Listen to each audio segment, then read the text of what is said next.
कल्याण गोगागढ़ धाम जनवरी में श्री 108 लक्ष्मी महानारायण महायाग 4 दिवसीय अनुष्ठान महोत्सव का भव्य शुभारंभ।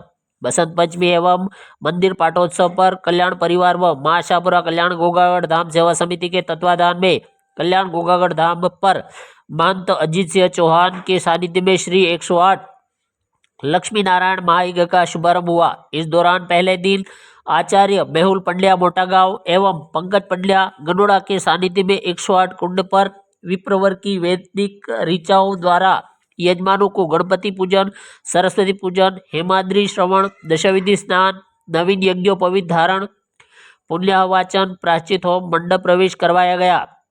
इस दौरान आयोजन में बांसवाड़ा, डूंगरपुर, मध्य प्रदेश एवं गुजरात के सैकड़ों कलाजी के भक्तजन ने धार्मिक अनुष्ठान का लाभ लिया। तो वही सोमवार को प्रातः हवनादि कर्म में गणेश मातृका पूजन, स्वास्तिक पूजन, वाचन, ब्रह्म पूज, मंडप प्रवेश, गणेश देवता आहार स्थापन, दुर्गा सप्तशती पाठ, होम, गणेश रुद्र नवकुल नाग याग, साय पूजन व महाआरती की जाएगी। साथ ही सुबह 9 बजे भव्य कलश यात्रा 5100 की निकाली जाएगी। शाम को विशाल धर्म सभा का आयोजन होगा, जिसमें मारवाड़ के प्रसिद्ध भजन गायक कमलेश राव व बहन सोनू सिसोदिया द्वारा भजन की प्रस्तुति दी जाएगी।